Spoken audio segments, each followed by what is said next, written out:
I landed up at a place which is just outside of Wolverhampton, and this was an advanced navigation and low flying school called Halfpenny Green. And now, quite a number of years ago, they made a film there, and they called it Halfpenny Field, but it was Halfpenny Green. And today it's been nominated to be Wolverhampton Airport. Anyway, what we were doing there is that we were taught low-lying, fast-flying,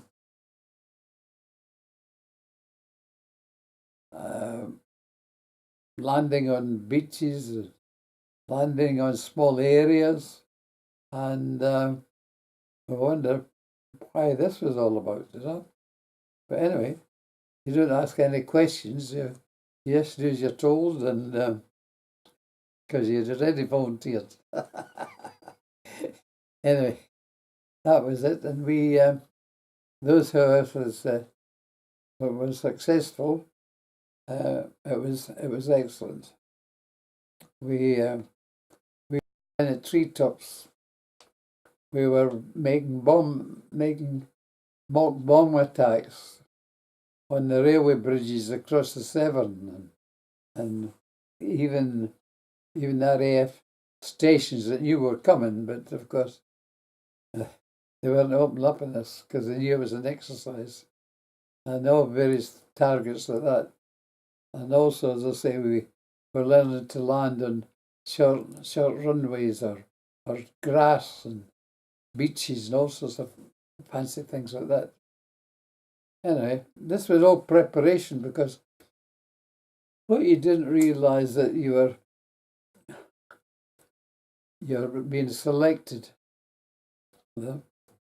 And that was when I felt as though there was something strange about all this, because everybody was going to do different things, and that was where we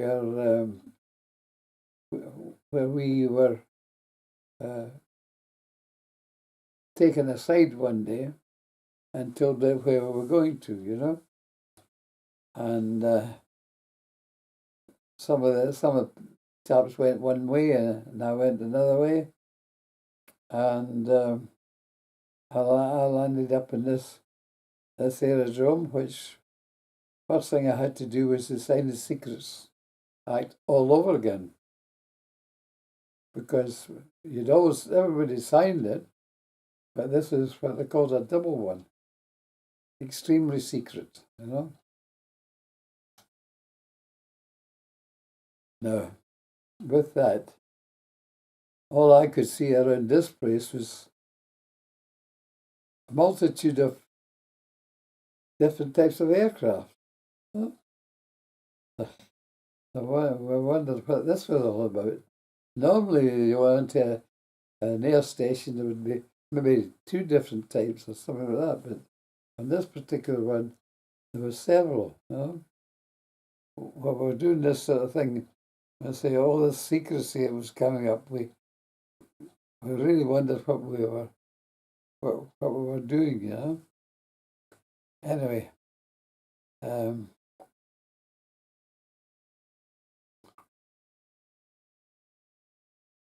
we were told then that we had joined 138 Squadron. It's like everything else. Nobody ever knew what 138 Squadron was doing, or any other squadron. But we soon began to find out what it was. And it always seemed strange at the beginning. It was that nobody would tell us too much, and we were beginning to wonder what we were doing there.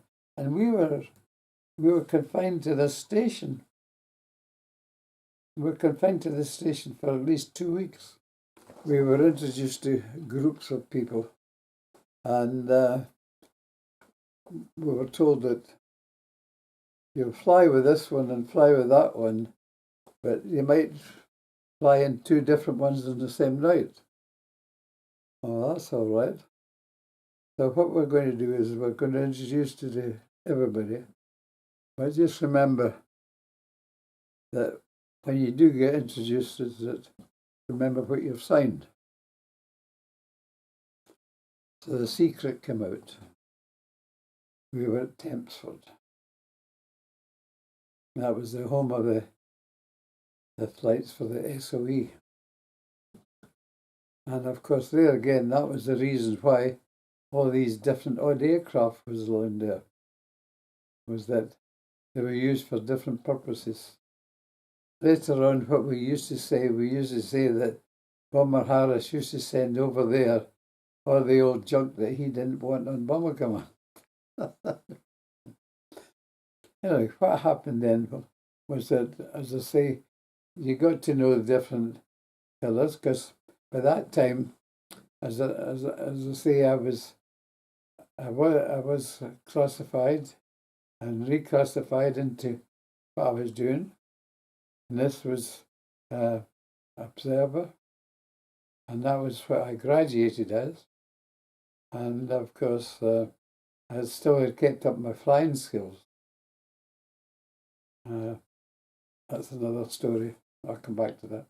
But anyway, there we were, and we had one or two short flights with different pilots. Yeah.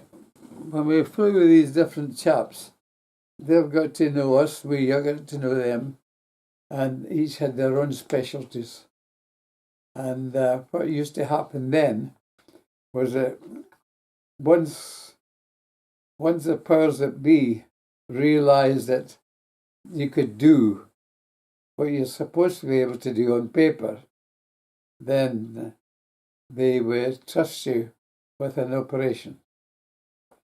The reason being was that we were using fields or pieces of strips of road, or even old glider fields where to land.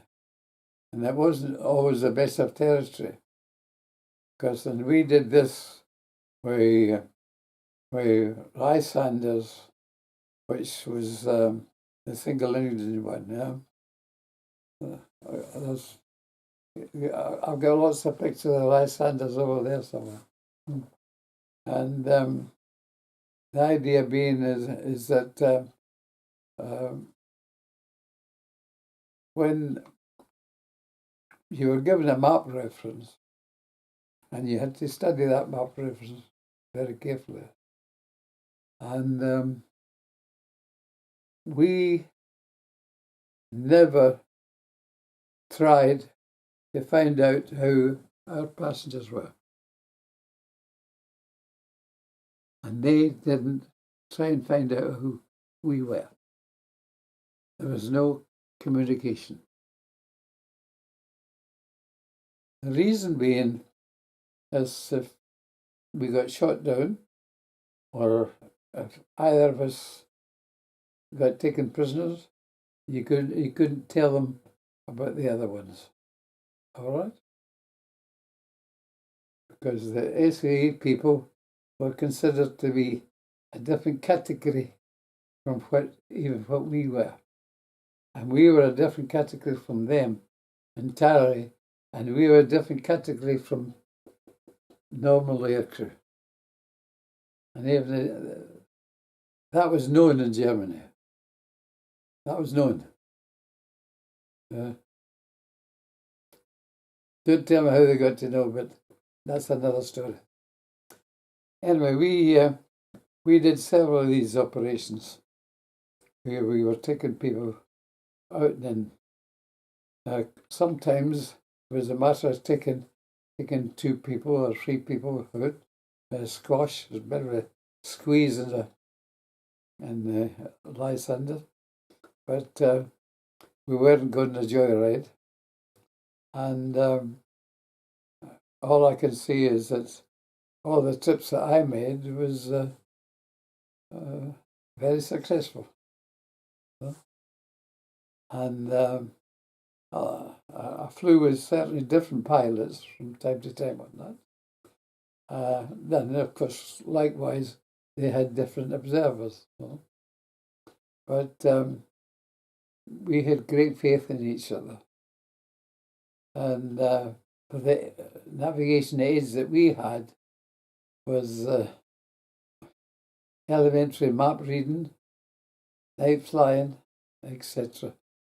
We didn't have the joy of G and all the other things that came up later on. We were actually doing it like the old time pilots many, many years before. I don't know how much detail you can tell me about this, but when you brought these agents over from Britain to Europe, did you have did you have an arranged landing field? Oh yes. When we say for instance, we left Tempsford. Well, I knew where we were going. I had to know where we were going, and the pilot knew where he's going, but I took him there, and took our passengers there. Well, these passengers were known to be coming. There would be a reception committee ready for them to whisk them away as soon as they got on the ground. Oh yes, there was good communications. And did you ever see any German aircraft when you were on these missions? Oh yes. Oh, we did. Well, put it this way. In those days, we were flying low, very low, and we weren't too bothered about it. So now and again, you run into a bit of trouble, but the night fighters was. We'll say I'll come to a different bit. I'll tell you more about that. All right, but even with all the secrets that we had, there was a terrible tragedy that happened through the London office, where somebody infiltrated into the London office SOE, and they gave away people on the ground, and they were just massacred. That was one of the terrible things with that, and that was countryman to countryman. And I'm sorry to say that was in Holland, but we never knew exactly how our people got on. All right, well, if we were picking somebody up and taking them back to the UK, as soon as we landed back at Tempsford, they were taken away. We never saw them again.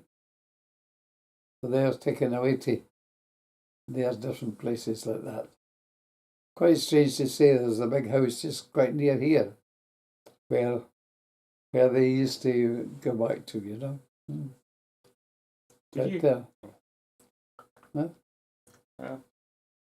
Did you, it's an odd question, but did you get a sense of pride knowing you were helping secret agents? Oh, yes.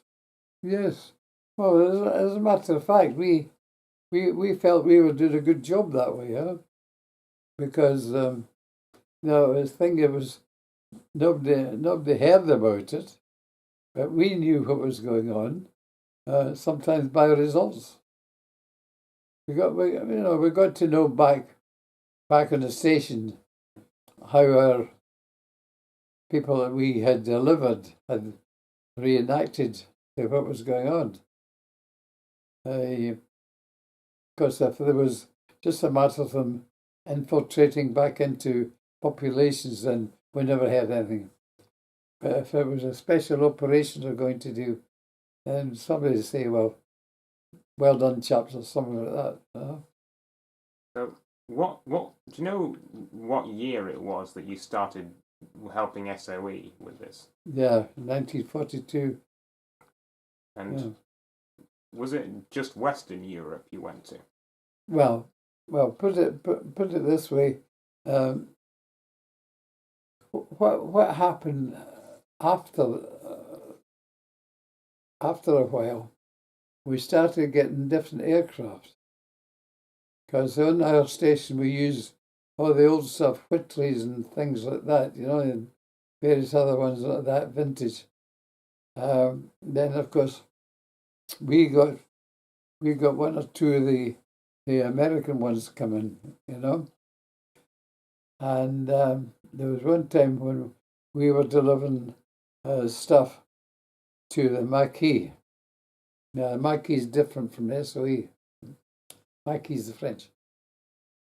So what we were doing, we was delivering those guns and ammunition. That was a full load in the Hudson. Now, the Hudson was an American aircraft that was designed to land in the prairies, not naturally on good tarmac runways, but anywhere where a farmer would put up a windsock. That's what they were designed for. And one particular time, we had this load of stuff, full load, and we to land on this area. And it turned out to be, it was an old glider drome, where people used to learn to fly gliders in France. So we have about 180 kilometers northeast of Colombia. That's near as I can tell you about that one, because a lot of stuff's still secret. No, that is fact. Anyway, what happened was that we landed safely. We turned around, and as we turned around to go out again, we began to sink. Anyway, I said to Nobby, it was the skipper, I said, Nobby, I don't like this. He said, you'll be all right, Bill. We'll get rid of all this rubbish. We'll be all right. So then Mackie came out of the bush, as I call it, took all the stuff away. They disappeared. And then the lady who was in charge of that section, she came and she says, what's troubling you? I says, I don't think we are going to get out of here.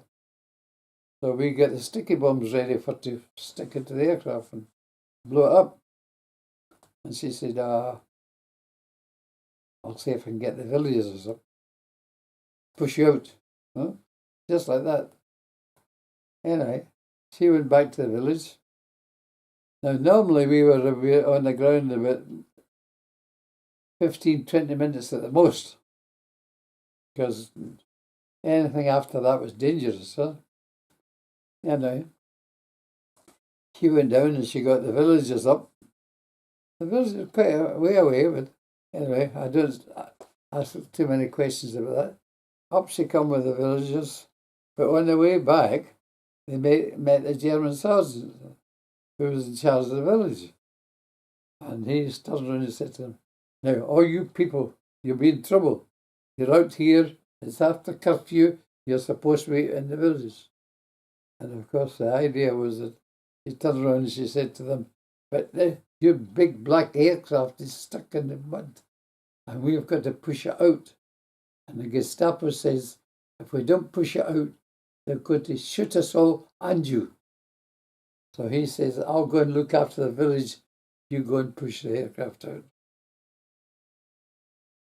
So in the end, they got us out. We didn't need to blow it up. So just to clarify, were you stuck in the mud? Just going down. And how big was this aircraft? Hudson. Twin-engine aircraft. Were you ever scared during these missions? Of course. Yeah. But you didn't go like that. You you weren't gung ho. You know what I mean by gung ho? No, we weren't gung ho. We prided ourselves on being professional. And are there any other occasions that from your time with SOE that you are allowed to tell me about, which you recall a lot? Oh yes, lots of things that we. As a matter of fact, we didn't bring them all back, but during the time that we were there, we brought back four men, Frenchmen, who actually, in later years, turned out to become premiers of France.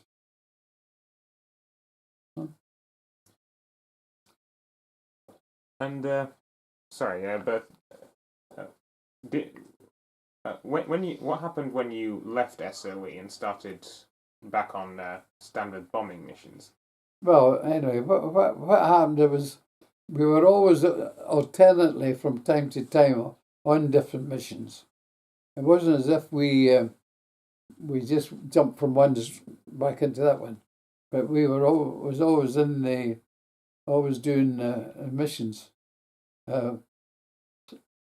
Sometimes there was only a few aircraft going out for a special mission, or sometimes we joined up with a bomber stream. It all depends on how we were required, and we a lot of our chaps became leading lights on the Pathfinders because of our highly successful rates in navigating to targets. And were there ever any occasions where you were accidentally fired at by Allied anti-aircraft guns? Well, what we had was we had Junkers 52, 53 aircraft, and we used to do special missions on that. And we used to fly low. And what had happened was that one had been liberated in the desert, and we were using it on special duties. But there's no signals, just painted black. And going out was fine. Coming back, but it wasn't until we got into our own territory that we used to get a few pot shots at us, huh? Because we're flying without the proper identification and things like that. So that's why we get into trouble. But we never actually had anything serious happen to us. Mm-hmm. But that was on the secret list.